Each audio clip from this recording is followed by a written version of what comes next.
Salut à tous les internautes et abonnés qui nous suivent sur YouTube Haïti Connexion et sur ma page Facebook Svensson Géopolitique. Encore une fois, aujourd'hui, nous avons le plaisir pour vous apporter une nouvelle rubrique axée sur le plafonnement du prix du baril de pétrole russe à $60, entré en vigueur le 5 décembre de cette année. Dans cette rubrique, nous allons analyser en profondeur les moyens que la Fédération de Russie a à sa disposition pour contourner cette sanction, une habitude dont elle avait déjà pour contourner toutes les sanctions occidentales qui ont été décrétées à son encontre. L'Union européenne et le groupe du G7 prennent enfin leur décision tant attendue de plafonner le pétrole russe à $60 le baril de façon unilatérale, alors que le prix du marché mondial est de $65 le baril. Et la Russie a rétorqué en disant qu'elle n'acceptera pas que le prix de ces marchandises soit plafonné par les pays occidentaux et qu'elle s'était déjà préparée à ça. Est-ce que c'est du bluff? Depuis que l'Union européenne avait trouvé une issue avec Viktor Orban pour imposer un embargo sur le pétrole russe, rapidement la Russie avait proposé aux pays du cartel de l'OPEP+ de réduire leur production de pétrole à 2 millions de barils jour, et sans embarras, les pays de l'OPEP+ ont réduit leur production comme l'avait proposé la Russie, et ça a provoqué l'ire de Washington contre l'Arabie Saoudite, son allié du cartel, qui n'a pas défendu les intérêts de Washington au sein du cartel, même après la visite controversée du président Biden à Riyad pour que cette dernière augmente sa production de pétrole. L'objectif de cette rubrique, c'est d'analyser en profondeur cette nouvelle décision prise par les puissances occidentales tout en tenant compte de ses conséquences ou répercussions, que ce soit positives ou négatives, qu'elle pourrait avoir sur le marché mondial du pétrole. Avec $60 le baril, le pétrole russe devient plus compétitif sur les marchés occidentaux face à ses concurrents. Par exemple, pour ces 6 derniers mois, la Russie a vendu son pétrole à des prix réduits sur les marchés chinois et indiens.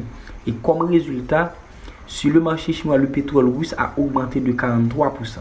Alors que sur le marché indien, avant ce revirement, le pétrole russe représentait moins de 1%. Et aujourd'hui, le pétrole russe représente environ 19% du marché, devançant l'Arabie Saoudite et l'Irak pour devenir le premier exportateur sur ce marché. Donc, aucun expert dans le domaine de l'économie et des finances ne va pas s'étonner si les exportations de pétrole russe explosent sur les marchés occidentaux dans les mois à venir.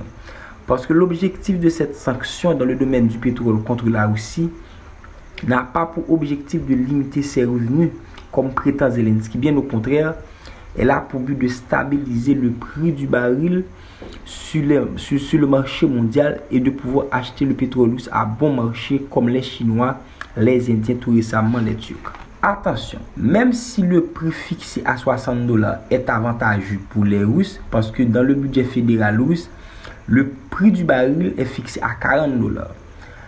Mais par contre, la démarche est arrogante et la Russie n'entend pas se plier au prix fixé par les acheteurs. En conséquence, elle prépare une loi qui va interdire toute négociation de vente directe entre les exportateurs russes de pétrole et les raffineries de pétrole issues des pays qui imposent ce plafonnement. Donc cette loi va compliquer la situation les navires transportant du pétrole russe qui franchiront le détroit de Bosphore en cas de fuite sur les navires ou autres incidents majeurs pendant le passage. Ce n'est pas pour personne, les présidents turcs et russes Recep Tayyip Erdogan et Vladimir Poutine s'entendent bien. Et pendant leur dernière rencontre, Vladimir Poutine avait proposé au président turc de transformer la Turquie en un hub gazier pour acheminer du gaz russe vers l'Europe. Et le président turc s'était montré favorable à une telle coopération dans laquelle son pays pourrait gagner jusqu'à $10 milliards l'an. Alors, une telle somme pourrait compenser les difficultés économiques de la Turquie depuis plusieurs années. La Turquie a une position géographiquement stratégique parce qu'elle contrôle le détroit de Bosphore qui relie la mer Noire à la mer de Marmara et marque avec les Dardanelles la limite méridionale entre les continents asiatiques et européens. Et on se souvient bien, lorsqu'en 2014, l'UE avait annulé la construction en commun du gazoduc South Stream à cause de l'annexion de la Crimée.